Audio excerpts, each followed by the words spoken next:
Rooftop solar energy installations have increased dramatically over the past few years, a trend that's surely welcomed within the rooftop solar energy industry. However, the growing popularity of what they call distributed solar could ultimately threaten the viability of utilities' existing business model. Interestingly, a couple of large utilities in Arizona are mulling a new, if you can't beat 'em, join 'em strategy for dealing with this new disruptive innovation in their industry. Specifically, they've proposed projects that essentially allow the utilities to get into the private rooftop solar business themselves and compete directly with private rooftop solar providers. For example, consider the plan recently proposed by the investor-owned utility APS, which serves more than 1 million customers in the state of Arizona. Under APS's proposed plan, the utility would lease the rooftops of 3,000 residential homes within its assigned territory in exchange for a $30 per month credit on the homeowner's electricity bills. APS would then contract with private companies to install solar energy systems on all 3,000 of those rooftops. And APS would be the owner of all the rooftop solar arrays on all 3,000 homes, and they would own all the electricity that was generated, which would flow directly onto the grid. Now, it's worth noting that the $30 electricity bill credit that APS would offer under its plan just so happens to exceed the roughly $20 per month savings that an average APS customer could get from getting solar panels on its own through a private company. In other words, the APS plan would undercut the pricing in the private market and would thus have grave impacts on the private rooftop solar market within its territory. In an initial vote, a split panel recommended to the Board of Arizona Corporation Commission that APS not be permitted to proceed with its proposal for the 3,000 rooftops at this point. However, some newly elected members are now on the commission, so it's not at all clear how the commission will rule on the proposal over the coming year. Now, shortly after APS released its proposed plan, Tucson Electric Power, which is a different investor-owned utility that also operates in Arizona, proposed a pretty similar sort of plan. Under TEP's proposed plan, residential customers who leased their rooftops to the utility would get to lock in a fixed price for electric power for the next 25 years. Like APS, TEP hoped to hire local contractors to install the panels, but planned to own all the panels and all the electricity they generate. Now, comparable sorts of proposals have recently been discussed in at least 3 other states, suggesting that this is a growing trend among utilities, a growing strategy for dealing with solar power and its growth in their area. Private solar energy installers who are lucky enough to win contracts to help install residential solar arrays for these utilities under these programs might actually favor these proposals and benefit from them in the short run. However, what are the long-term implications of allowing utilities to compete in a private rooftop solar energy market in this way? And should regulated electric utilities even be allowed to compete in these private markets? Well, to grasp why residential rooftop solar leasing proposals like those of APS and TEP are problematic requires an understanding of the basic economics 101 principles that justify electricity regulation itself. Historically, electricity generation and distribution has always been prone to what's known as the natural monopoly problem.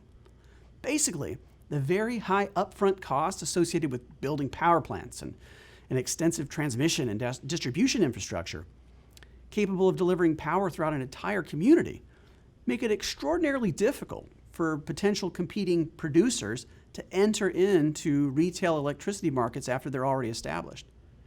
Because of these high barriers to entry, once a single company builds out a grid, that party naturally holds a great deal of monopoly power and may be able to significantly raise its prices without risk of losing market share. The unique cost functions that are inherent in the conventional electricity distribution markets are such that really only government intervention is capable of preventing these naturally formed monopolies from overcharging customers or otherwise abusing their market power. Electric utility regulations restrict the prices that utilities charge for their power, and they ensure that utilities provide service to everyone within their service areas. In exchange, governments protect utilities against competition and allow utilities to earn a reasonable return on their investment. Now, for the most part, utility regulation, this form of government intervention, has done a pretty good job of correcting market failures associated with natural monopoly problem for a very long time. Okay, so you may be wondering, how does this all relate to the rooftop solar energy proposals of utilities like APS and TEP? Well, the rooftop solar energy market is substantially different from the market for grid-supplied electricity. Starting a small business as a seller and installer of rooftop solar panels involves fairly low upfront costs, far less capital than what would be required to construct a new electricity distribution system capable of competing against an incumbent utility like APS in the delivery of power to customers across a region. Because there are low barriers to entry in rooftop solar energy markets, the industry just isn't susceptible to the natural monopoly problem. Accordingly, entities that enjoy special government protections as regulated utilities have no place in these markets. Allowing them to compete in these competitive private markets for rooftop solar would only impair competition in that market, slow down innovation, and drive out existing producers in the market such as SolarCity and Sunrun and all of this would generate costly inefficiencies and distortions. If regulators allow regulated utilities to compete in these markets, they will unnecessarily be creating what some have called the unnatural monopoly problem.